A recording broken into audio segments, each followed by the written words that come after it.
What's up, Habibis, and welcome to 5 Things You Did Not Know About Zombies, number 7, Shadows of Evil edition. Now, since Shadows of Evil didn't come out, everything on this list is basically a theory, so take everything with a grain of salt, but a lot of the things said in these theories will most likely become true, or are very possible theories. So take everything with a grain of salt. I hope you guys enjoy 5 Things number 7, and let's get right into it. Number 1, the map is not actually named Shadows of Evil. The name of the map is actually Morgue City. Now, how do I know this? Well, Treyarch basically came out and said, I think they said this at Comic-Con, that basically Shadows of Evil, the whole idea is it's like a fictional 1940s map that takes place in a small city, and they call the city Morgue City, so we're obviously going to be playing in the city, but the overall name of the map is going to be Shadows of Evil, just like how the overall name of the map is Transit, like from Black Ops 2, but the actual map name is Green Run. Just like how the overall map name is Buried, but the actual area we're going to be playing in is Resolution 1295. You understand what I'm saying? Just like how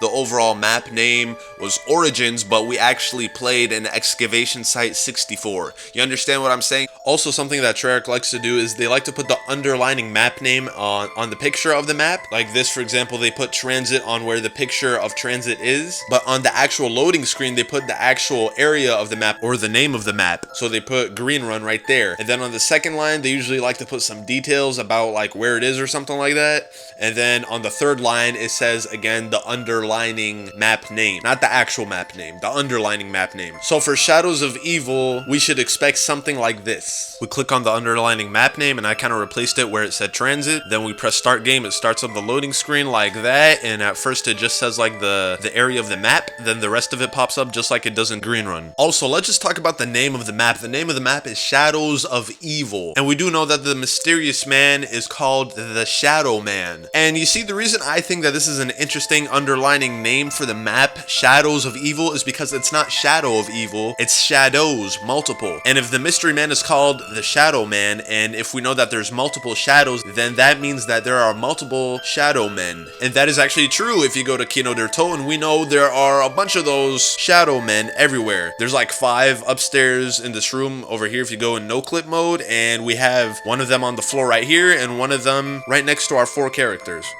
We also have one in the map 5, so there are many Shadows of Evil, as we can see. Very interesting way they named the map. But hold on. Did Takio predict the future of the zombie storyline in Black Ops 3, or rather did he tell us the past of the zombie storyline in Kino der Toten? Here's why I say this. Listen to what Takio says in Kino der Toten whenever he looks at the mystery man, the Shadow Man on Kino der Toten. Maybe what was is no more, but shall be again.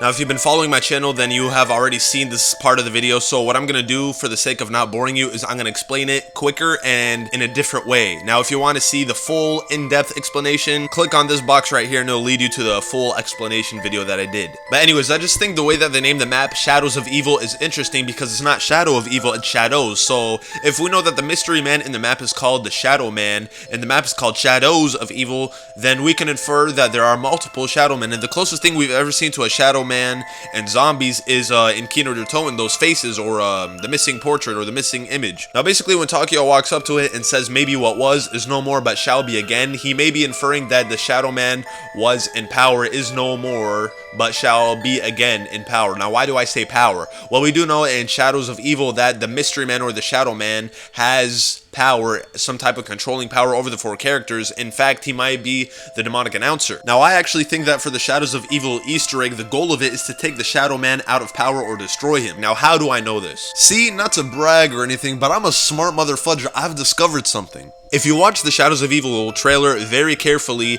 and you pause it right here when this man pops out of thin air, pay attention to his clothing. First of all, we know our 4 characters and all of them wear different clothing from this man. This man is the only guy who has purple sleeves. Now let's look at this picture over here that shows all of the clothing of our 4 characters, and shout out to Mr. Raffle Waffles. This is actually his picture, so I don't want to take credit for it. But we got Campbell all the way on the left wearing a white t-shirt, then in the back we have Vincent wearing a black leather jacket, then we have Jessica over here wearing no sleeves, and all the way on the right we have Nero who's wearing white sleeves and a red vest is actually purplish, but in this picture it's edited in a way where it looks more red. Point is, none of our 4 characters are wearing purple sleeves. And we know that this guy who twirls around is not a zombie, because zombies usually their clothing is damaged and stuff like that, and there's no marks on his body. He's a clean cut looking guy. It's a human. We know it's not a zombie. Also, further proof that this is not a zombie is that he actually, before he explodes, he says some human words.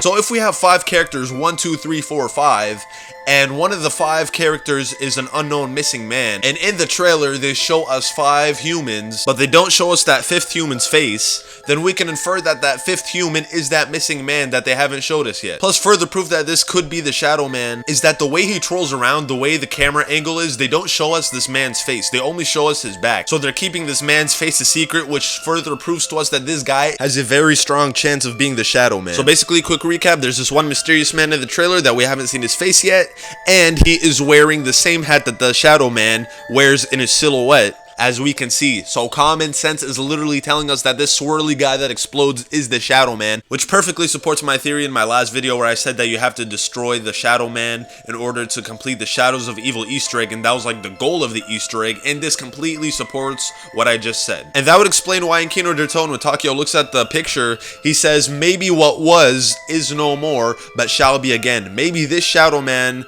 once was in power is no more because he exploded at the end of the Shadows of Evil Easter egg, but shall be again. Now, I don't know how the Shadow Man's gonna come back to power after exploding into a billion pieces, but it's the zombie storyline. Anything can happen. Now, again, to completely understand everything I just said, you have to watch my previous video, which I'll put on screen right now. Number 2, is Jessica gonna be a big conflict for the characters? Here's why I say this. Let's start off from the top. When Vincent the cop looks at the 3-headed zombie boss, he says, "You got my wife beat? Well, she's only got 2 faces." You got my wife beat?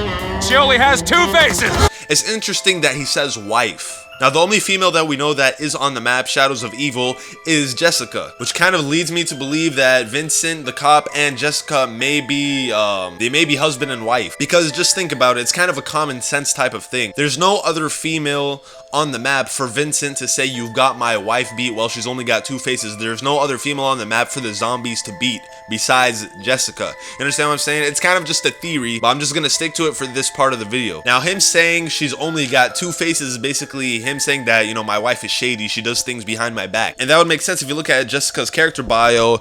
She is described as a femme fatale, and she belongs in motion pictures, but instead works as a burlesque dancer at the city's most upscale nightclub, where she inevitably attracts the attention of many powerful men, manipulating their weaknesses and desires for her own ends. Now, she's described as a femme fatale, which basically means an attractive and seductive woman, especially one who will ultimately bring disaster to a man who becomes involved with her. I believe it's a French word, and even if you just look at how the word is like formed, femme, which means female, I'm guessing fatale, fatal. She brings like, she's a female that's fatal to men. So she likes rich, powerful men that have status, and she manipulates them. Now, there's this one interesting clip in the trailer. If you can see right here, we see this random woman being touched by this character. Now, who is this character or this man? Well, if you use a few clues, first of all, let's look at his hand. He's wearing all these rings, right? And we do know that the magician Nero wears these same rings. Also, further proof that this guy is Nero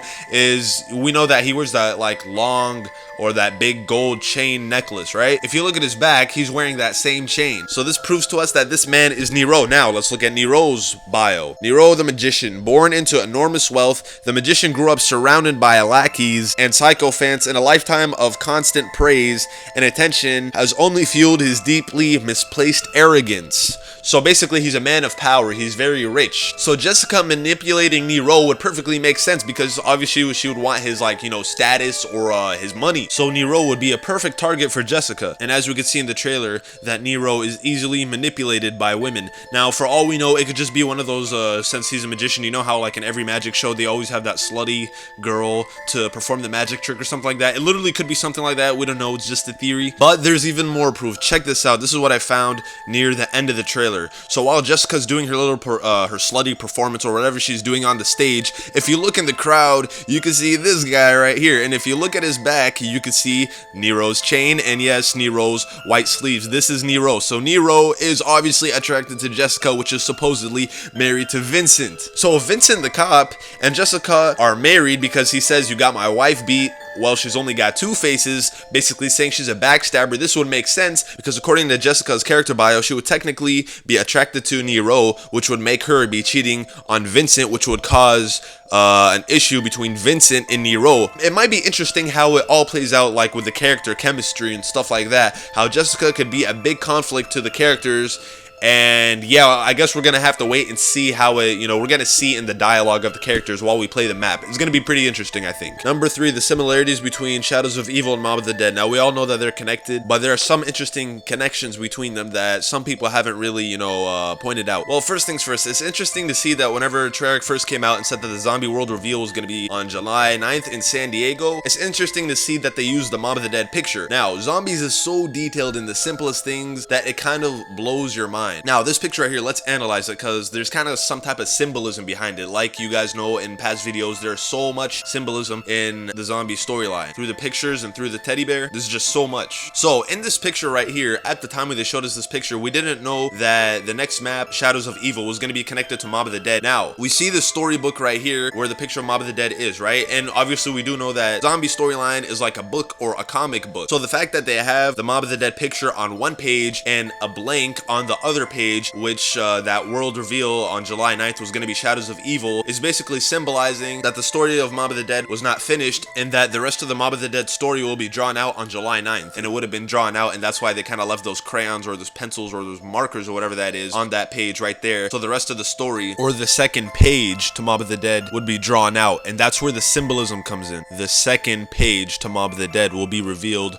on July 9th. So it's kind of crazy based off of the symbolism. Even before July 9th and even before Treyarch told us that the next map was going to be a direct sequel to Mob of the Dead, we could have figured it out based on the symbolism, Mob of the Dead being on one page and a blank page being right next to it. So we could have figured out that Mob of the Dead was going to have a direct sequel without Treyarch even telling us. Alright, now that was just the intro to this theory, so let's actually get into the theory. Well, we do know that the characters are there for their sins just like Mob of the Dead, and we do know that Shadows of Evil happens after Mob of the Dead, so it's a direct sequel because Mob of the Dead takes place in the 1930s and Shadows of Evil takes place in the 1940s. And we do know, this is the interesting part, we do know that the Afterlife mode is returning. Now, the Afterlife mode is actually returning in that alien mode, as you guys saw with the two tentacles, the left one being like electric and the other one being like normal or whatever. And that's why actually in the cutscene, the characters start off sitting down on the floor, just like in Mob of the Dead. That's how you kind of start off, at least that's what we believe. We start off the map sitting on the floor, just like in Mob of the Dead, and that's why it shows that in the cutscene. And since the Afterlife mode will be returning, it's interesting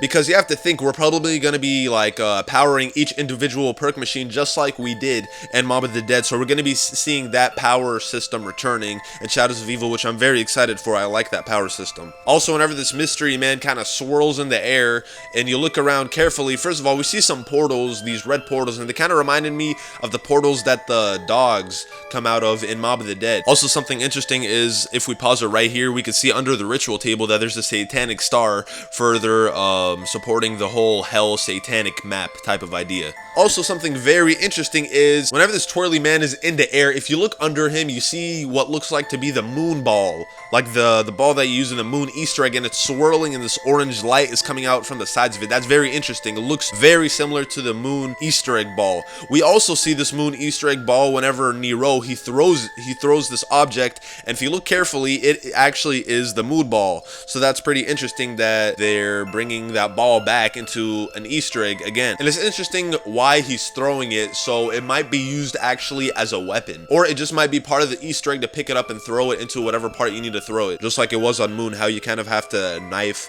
the ball into the pyramid. Now, we have to realize something. The characters on this map are very interesting, and they are kind of parallel to the characters in Mob of the Dead. Let me explain. Alright, first things first. Well, first let's look at how the poster for Shadows of Evil, how the characters' faces are positioned. Well, first of all, let's look at Nero for a second. Nero, his face is actually made bigger than the other characters, and he's on top of the other characters. Now, a basic rule of graphic design is you would usually put the most important thing, or the thing of most significance, you would make it bigger and you would put it on top of the things with less significance. That's just kind of like a graphic design rule, right? So the fact that Nero is positioned above the characters and his face being bigger and how he's kind of like hidden in the shadows tells us something about Nero. Also, if you're not really buying that just because they made his face look like that, we actually do know for a fact that Nero is a mysterious character.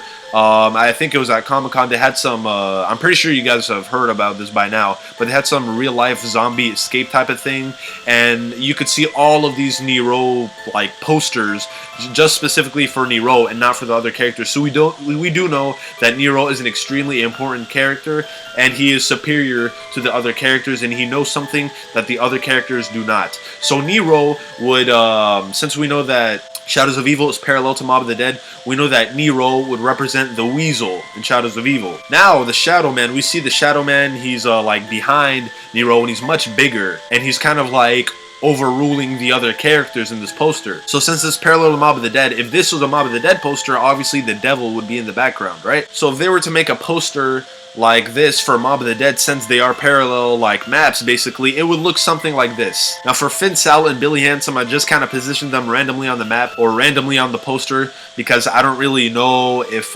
Billy Handsome is, you know, if he's a parallel representation to Jessica or something like that, or if Sal is a parallel character to Campbell, or if Finn is a parallel character to Vincent. But I kind of just randomly positioned it like that because we don't really know who's connected to who. All we know is that Nero is connected to the Weasel, at least in, you know, his character. And we're going to have to find out which other characters are parallel to which other Mob of the Dead characters whenever the map comes out.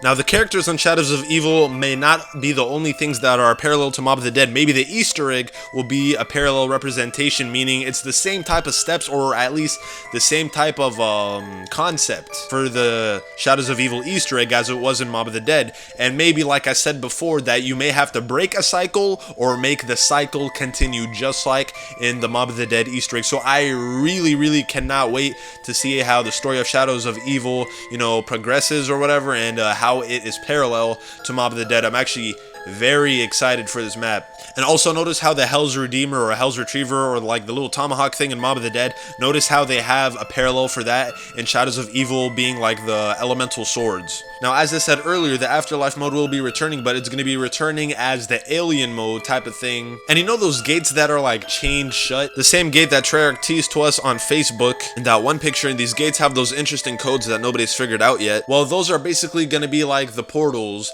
that you could enter in the Shadows of Evil Afterlife mode, because as you can see in this clip right here, while he's in the Afterlife mode, that same gate, aka the portal, is open with that red swirl around it with like the red flames, as it is in Mob of the Dead, how you see the symbol where you could enter it, but then when you're in the Afterlife mode, there's like that blue swirl or portal around it, meaning you could enter it. Number 4, the marked ones. Now you're probably thinking, yeah, the symbol, we already know about that. How is that something we don't know?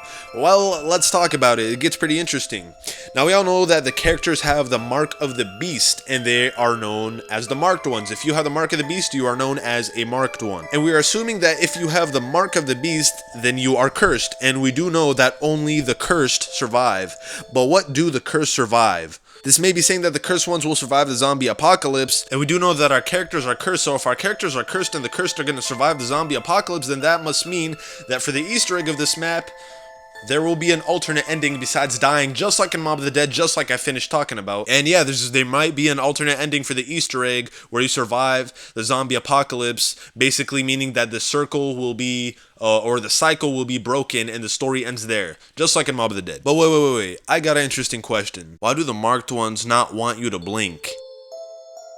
I'm sure you guys have heard of this by now. Syndicate's video, the image flashes on screen really quickly, and basically if you blink, you're gonna miss it, right? But why do the marked ones not want you to blink? Why is this image, Ancient Astronauts, important to the marked ones? You know what I mean? What kind of significance does Ancient Astronauts have to do with the marked ones? Now, obviously, Ancient Astronauts gave us a reference to Shangri-La and the moon loading screen with the little pyramid temple thing floating above the moon, right? So it was making a reference to basically moon and Shangri-La, but why do the marked ones want us to be looking at past Easter eggs from past maps? You know what I mean? Why is this important to the marked ones? Well, basically, Shadows of Evil takes place in hell, and maybe we're gonna need to figure out past Easter eggs to help us figure out some of the secrets in Shadows of Evil, and to help the 4 characters survive and escape hell. After all, Treyarch did say that there are so many past Easter eggs in the past Zombies games that are gonna help us figure out the secrets and Easter eggs to Black Ops 3 Zombies. But why specifically this pyramid in Shangri-La and the one seen on the moon loading screen? What does that have to do with the marked ones? That's the interesting question. Also, another interesting question is, who is this man on the Black Ops 3 Zombie poster? Now, everybody's saying it's Hudson and stuff like that, but let me take it a step further, and I don't want to copy everybody else with the Hudson theory, and let's just stop and think. I literally sat on my chair because I have this poster in my room. I sat on my chair and I literally stared at the poster for like a good 10 minutes trying to figure out secrets. Now, let's just do a quick analysis of the poster. Well, first of all, this man, or this whatever this thing is carrying a card with a mark of the beast on it, right? So for all we know, this could be the beast, aka whatever controls Mob of the Dead, which would kind of explain why on the poster this man, or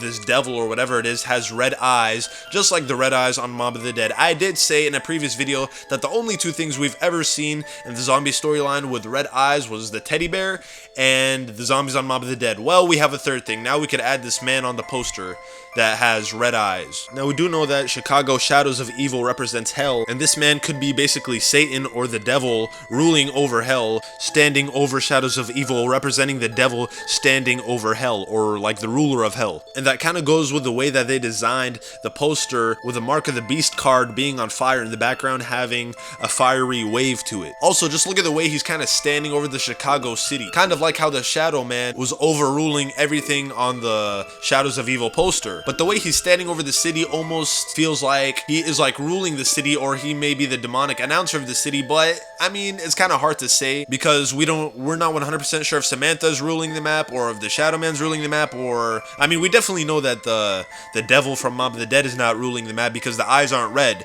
they're yellow, you know what I mean? But for all we know, this could be the beast from Mob of the Dead because he's carrying the mark of the beast and he has the red eyes. But this man is obviously important to Shadows of Evil in some type of way, just because of the way he's standing over the Shadows of Evil Chicago city.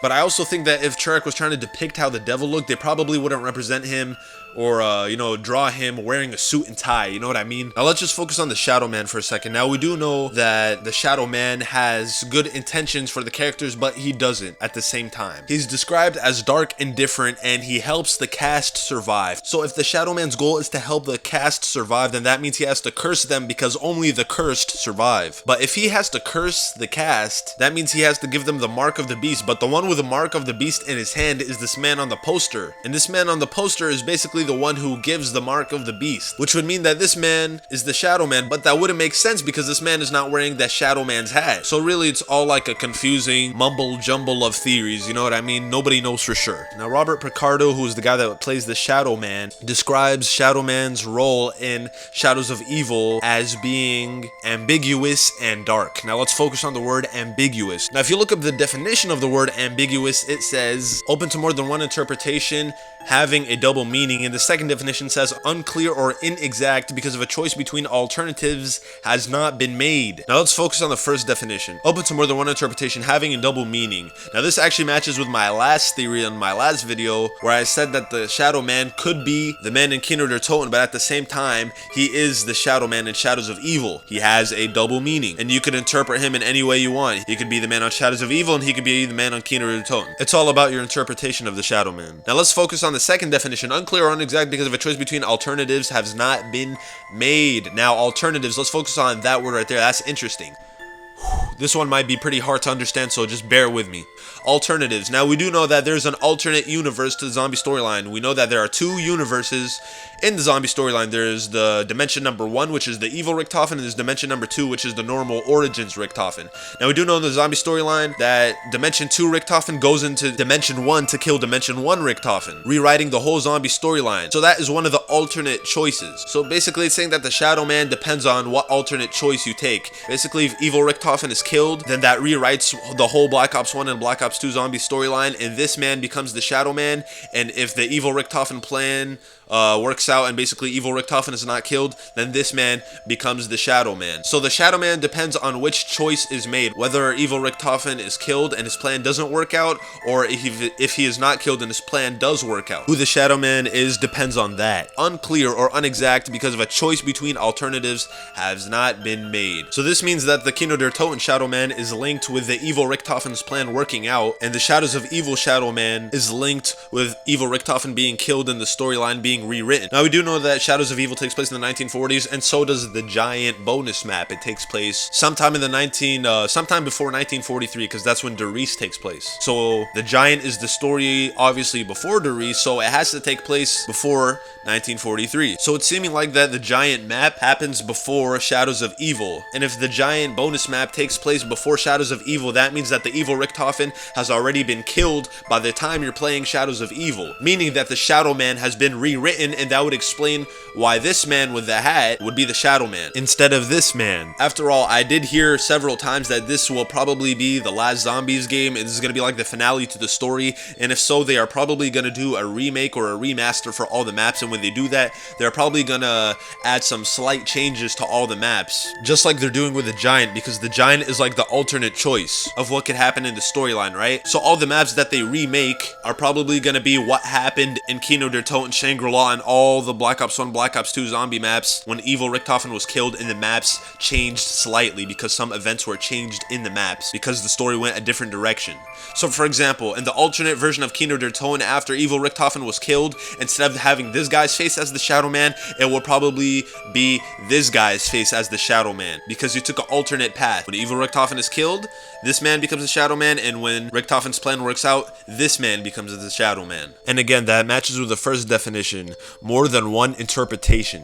Now, there's a theory going around that this blocked out Shadow Man picture in Kino der Toten is actually Richtofen, and it actually kind of makes sense because first of all, the silhouette matches with Origin Richtofen's silhouette perfectly. And we do know that Origin's Richtofen entered the dimension of these normal characters, but the reason his picture is blocked out is because he doesn't really belong in the dimension. Kind of like how the perk machines on Mob of the Dead flash in and out of time and flash black and white because they don't belong in that time period, because technically they weren't invented yet. So the reason why the picture's blocked out is because technically it doesn't belong in that dimension, because technically Origins Richtofen does not belong in the dimension with the regular Richtofen, but Samantha teleported them over there, and that's the exact same reason why the Mob of the Dead perk machines flash like that, because at the time of the 1930s, the perk machines weren't even invented yet. Now you're probably saying, well, how come the perk machines in Origins 1918 don't flash in and out of time? Because if they weren't invented in the 1930s, then they obviously weren't invented in 1918. Well, those are completely two different dimensions, so that's a different story. So if this really is the last zombie game and they do make a remake for all the maps and we're playing in Kino der Toten, we're going to be playing as the Origins characters, and if we're playing as the Origins characters, that means that Richtofen's face will pop up in this picture because he's going to be one of the characters present on the map, and the others characters' faces may be the ones that are blocked out because they are not present on the map because we're playing as the Origins versions. You understand what I'm saying? And number 5, PhD Flopper. How's PhD Flopper going to be in Black Ops 3 Zombies? Is it even going to be in the game at all? Because here's the thing, obviously we do know that in Black Ops 3 you cannot dolphin dive anymore. They turned it into sliding. So here's the thing, the whole premise of PhD Flopper is to flop on your belly. So if they do put, even if they do put PhD Flopper in the game, in Zombies, it's not even going to be called PhD Flopper. Technically, it would be PhD Slider or something like that. Like, it's really weird how, like, if they did put it in, they would have to change up the whole system, and it would be almost kind of overpowered, because sliding is a way easier animation to do, and it's like easier to do in different situations than to dolphin dive, because obviously in the past Zombies games, to activate the PhD explosion, you have to be off of a high surface and dolphin dive off. Now with sliding, obviously you could slide anywhere. You don't have to be on a, you know, high surface or something like that. So it's going to be much easier to activate the explosion, which will probably boost the cost of the perk PhD Flopper, or they may just completely change the system of PhD Flopper. Plus, you have to realize that every time you want to slide in the game and it turns into an explosion, that might be really annoying, because some people just might want to slide, so they're gonna have to, you know, think of some different type of way to do that. Or maybe after a certain amount of kills that you get, it charges up your PhD meter, then you could slide and activate the explosion. That would balance it out way more. And just a fun way to end the video off, if you look in the beginning of the trailer, in the first 3 seconds, if you look above the city or above the buildings, you can see the first mystery box location right there, the blue light right there.